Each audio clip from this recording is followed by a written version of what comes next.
With the success and love Call of Duty fans have for World at War Zombies mode, it only makes sense for Treyarch to continue the card into a Black Ops 1, and it wouldn't be zombies if it didn't have those iconic Easter egg songs. So once again, Kevin Sherwood and Elena Seigman got back in the studio to make some more bangers. Treyarch also continued the lore of the zombie story, and this is reflected a lot in the songs, especially considering how most of them are about Samantha's rage. Before we delve into the songs, I just want to mention, these interpretations are mostly my own, but I did use Genius.com here and there for a few lyrics, and I understand my interpretations may not be what Kevin Sherwood had in mind when he wrote those songs, so this video should be taken as a fun way to discuss the Zombies lyrics, and not as fact. Another side note, Won't Back Down and Nightmare won't be discussed because they weren't made specifically for Black Ops 1, so as such, they can't really be connected to this story. Without further ado, let's get right into Kino der Toten's 115. Kino der Toten takes place in a Group 935 theater in 1963. You see, the Ultimus crew was supposed to go to the moon with the teleporter in Der Rees, but it was shot with the Wunderwaffe, which corrupted the device, and now they're here. As a quick recap of the story from Der Rees, you had this little girl named Samantha, who controls the zombies in this thing called the MPD, and has a hatred against Edward Richtofen because he experimented on her, teleported her to the moon, and led to the death of her father Maxis. Element 115 is a substance that brings the dead back to life and leads them to become so bloodthirsty, so Samantha uses this violence to take down anybody that works with Richtofen. Richtofen is also using the rest of the Ultimus crew so he can take Samantha's power away from her and use it for his own purposes. 115 makes a lot of references to Samantha's anger, so this recap is more than just a nice refresher. It explains a lot of the lyrics. But with all that, let's get into 115's lyrics.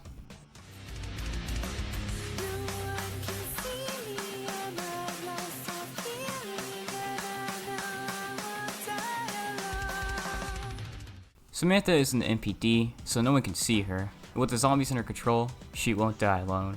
When Samantha states, "I've lost all feeling," it could be both physical and emotional feelings, as she can't control or feel her own body, and she's so blinded by hate, she has no other emotions.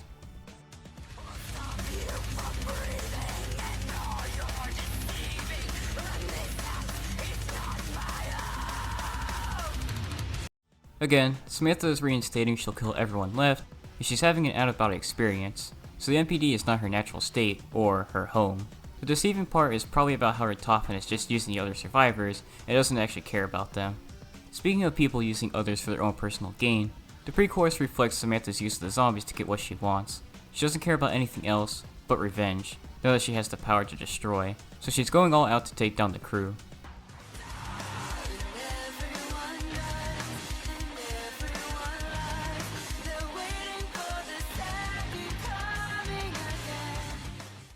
Everyone Lies could, once again, be pointing out Richtofen's deception. The second coming is referencing the return of Jesus Christ, but it could also be referring to how humans turn to zombies in this undead world.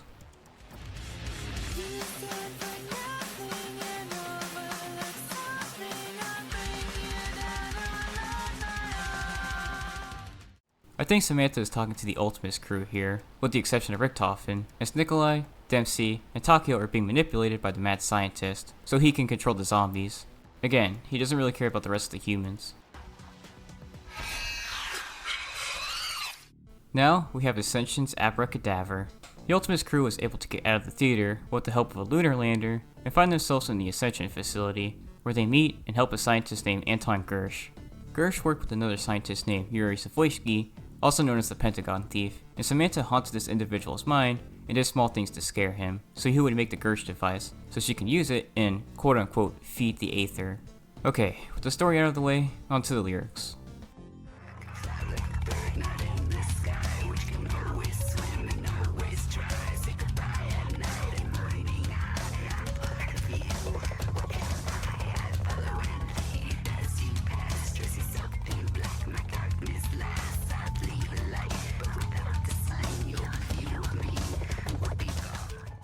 Samantha is speaking in riddles here, and the answer is a shadow, which seems to be symbolizing how Samantha feels like she's Richtofen's shadow with the way she constantly follows him, and there's nothing he can do to get rid of her. But maybe Samantha is referring to being Yuri's shadow, as she did small things to get inside his head, then literally went inside his head, so she can manipulate the scientist to do what she wanted. She was always there.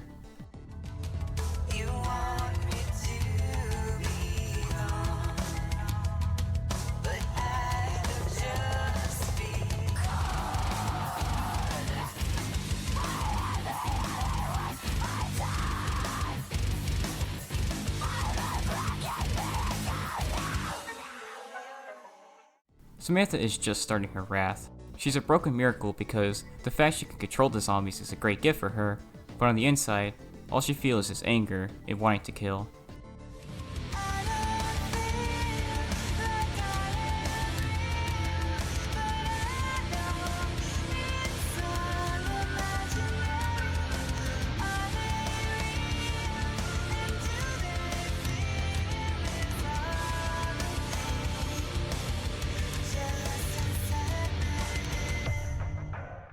This can be considered from every side in the zombie story. Samantha is in this device and feels so odd due to being out of her own body and using multiple other bodies to kill. The survivors are experiencing something so surreal as they constantly have to fight the undead and do a multi-step task to advance, and the zombies must feel odd being alive, yet having no mind to think with. This could also be Yuri questioning his sanity about Samantha's tricks to mess with him.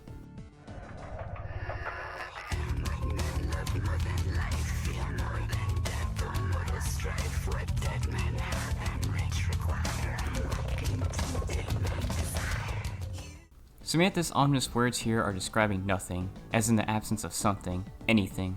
Men love nothing more than life. The absence of not being scares them more than anything. Dead men don't have anything. Rich men have all they need, and contented men are fine with what they have. So again, they require nothing. I think Samantha's referring to her new state of being. She's quote-unquote nothing, reflecting how she has no physical being, or perhaps she feels nothing, or has some kind of emptiness because she's been so desensitized to killing. Or perhaps, Samantha believes Richtofen, or heck, even any of the other characters like the rest of the Ultimates crew or Yuri, are nothing to her, as shown by the way she's violently sicked her zombies against the survivors, or messed with their minds.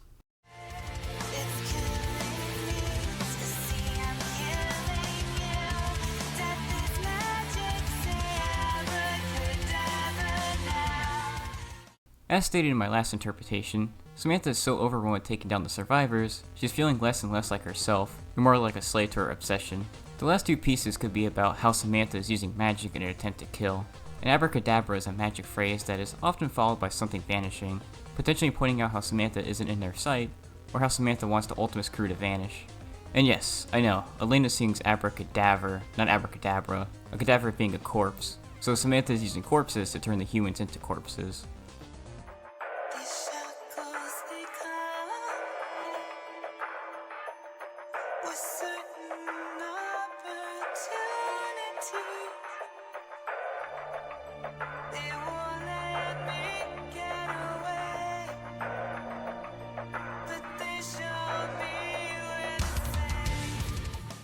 Samantha understands that in order to use the zombies, she has to be trapped in the MPD and stay there until the mission is completed. But in her lust for blood, she realizes her and Richtofen aren't so different. They're using others in order to get what they want. She understands why the mad scientist wants control of the undead. Call of the Dead was the first map since Rook to not feature the Ultimates crew as playable characters. Rather, we have real-life actors, Danny Trejo, Robert Englund, Sarah Michelle Gellar, and Michael Rooker. The World at War crew is in this map, but they're trapped, and the celebrities are going to have to help them out. Since the players aren't taking control of the Ultimates crew, it only makes sense for another musical artist to take care of the song this time. And since the characters in this level are real-life actors, why not get a real-life band to do it? Yep, Avenged Sevenfold's M Shadow is a fan of the Call of Duty franchise, and they make metal music, so they were perfect for making an Easter egg song. Since we have a different set of characters, this song doesn't take place from the perspective of Samantha. Rather, we're going to explore Richtofen's mind this time. Speaking of Richtofen, I have to talk a bit more about the story again. Okay, so the reason why Richtofen betrayed Maxis was he wanted the ultimate power to control the zombies, and gained this obsession when he went to the moon and ran into the MPD, and when he touched it, his head was filled with crazy voices. After that, Richtofen disregarded everything to get the power to control the zombies. With that out of the way, let's get into Not Ready to Die.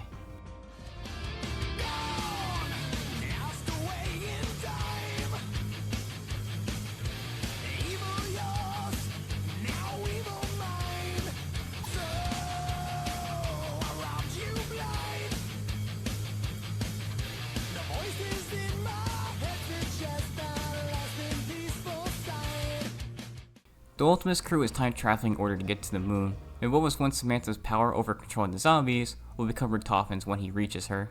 The last two pieces of this verse are most likely about how Richtofen robs Samantha of a normal life by doing experiments on her, and how the relationship between them is hatred, and both parties want to see the other fall. This verse could also be Richtofen talking to Maxis. His evil experiments on 115 are now in his hands, now that the other scientist is dead. The last sentence is about the thing I mentioned earlier, about how Richtofen heard crazy voices when he touched the MPD. He would have to betray those closest to him in order to get the power he wants.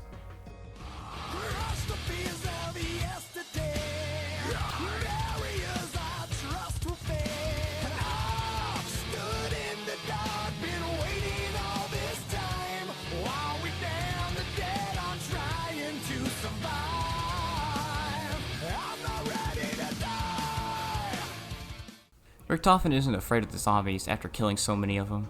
The second line could be referring to how Richtofen suspects the other members are growing suspicious about his intentions and may turn against him, which they do. It could also be about the trust between Richtofen and Maxis fading due to how Richtofen became more and more obsessed with the ability to control the zombies. The last two parts are about how Richtofen was Maxis' assistant, and when his time came, he tried to dispose of him and his daughter. But obviously, Samantha has what Richtofen wants, so he's going to keep fighting and continuing until he gets control of the zombies. The verse after this expands a bit more on Richtofen's ambitions about controlling the zombies and how he'll overthrow Samantha.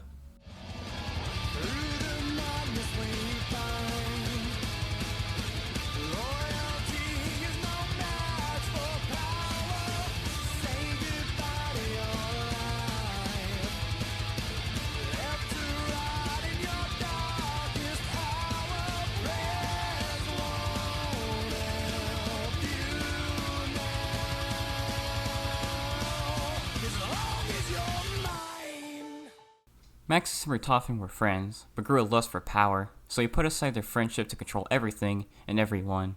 This could also be about how Samantha was loyal to her dad and is using her power to kill Richtofen. The rest is about how Richtofen will leave everybody in the dirt, and it doesn't matter what they do, everything will be over once he's in control. Now we have Shangri-la's Pariedolia. The word Pariedolia means seeing patterns, things, or a certain significance in objects, set pieces, or whatever it may be that are not actually there. So it seems the song is most likely a stab at Zombies fans, with the players constantly coming up with theories about the story, due to the smallest details in the map seeming like they have importance, regardless if these details were intentional or not. As a matter of fact, we'll mention the theorizing in the lyric analysis of this song. So after the actors help the Ultimus crew out of the movie set, they find themselves in the Himalayas during a solar eclipse, which is part of a time loop evidenced by the mass radios that mention two explorers that tried to find Agartha and tried the aforementioned loop. Enough of the setup, let's get into the lyrics.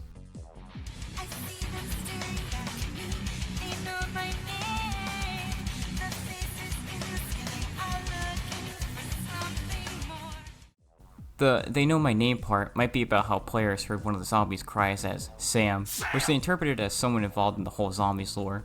The faces in the sky may be about the faces of the MPD, which is on the moon, which is always in the sky in this map because of the endless time loop forever sustaining an eclipse, and how Samantha still hasn't disposed of the Ultimus crew yet, so she's looking to use her power for something more.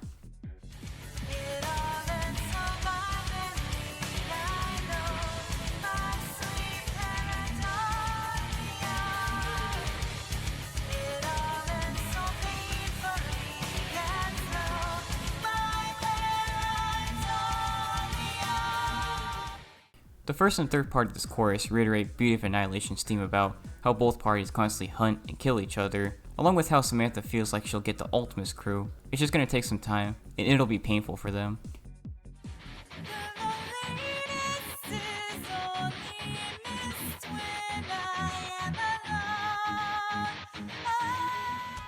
Being lonely and feeling lonely are two different things. Samantha wants to be left alone so she can kill the survivors on her own, but if this is done, she'll be alone in the world, as the only person she had left was her father, so she'll miss the feeling of power and being when she goes back to the real world and realizes she doesn't really have anything left.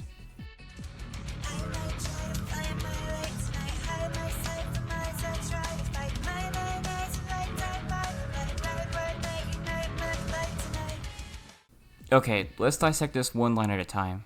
Samantha's trying to find her light by figuring out how to kill the survivors by coming up with new ways to get rid of them, or it could be about how the survivors will try to do the Easter egg in order to move on. The survivors are trying to evade the zombies, or Samantha is trying to use her zombies to get the Ultimus crew out of her sight. My 9 eyes of light is something I kind of struggle to figure out. My best guess is the eyes of light could be about how the zombies' eyes glow and how the undead are killed by the humans. Funny enough though, I did find a book called The 9 Eyes of Light, Ascension Keys from Egypt, a spiritual book about multi-dimensional being, so maybe Sherwood was referring to this?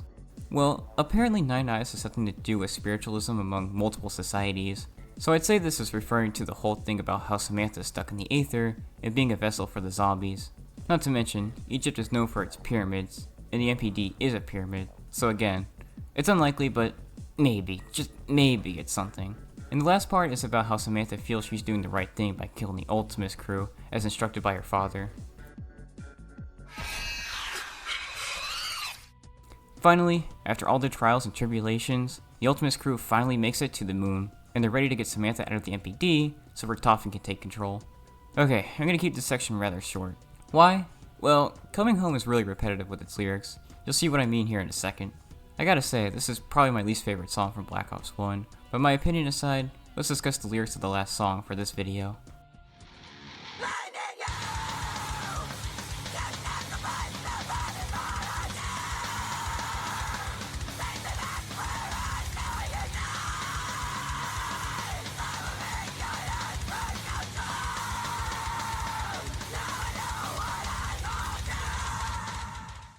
Samantha seems to be talking to her dad Maxis in this verse. Samantha saw her dad die on the moon, so now it's her time to take down 935 through the use of the zombies, aka Vermin Martyr, as instructed by Maxis.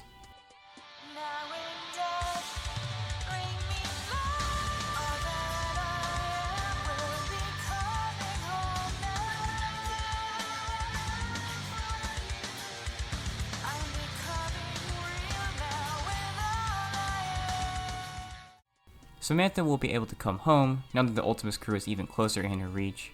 Once it's all over, she can return to how she once was, just a little girl living her life. And that's about all there is for Coming Home. Past this, there's only 2 verses that don't repeat previous lyrics, but their significance is still the same old, I'm keeping the promise I made to my dad to kill all that opposed him. Unfortunately, Richtofen was able to take control of Samantha's body, so now he controls the zombies, but we'll get more into that in the next video, as it's not really important to the rest of this video. And that's all of Black Ops 1's Easter egg songs. Most of them had to do with Samantha's anger, but the monotony is broken up with Not Ready to Die's perspective taking place from Richtofen's point of view, and Pariedolia being a sort of meta song about the zombies fans. I think it would have been nice if the songs mentioned a bit more about the story in their lyrics. Like, I don't think Sherwood had Yuri in mind when he wrote Abracadavre, even if my interpretation includes him. And there was 2 explorers that triggered a time warp in trying to find Agartha, the same place Samantha is in, so I think it's kind of weird this is mentioned nowhere in Pariedolia. But my grievances aside, I hope you all enjoyed the video, and join me next time where I'll carry on with the analysis of Black Ops 2.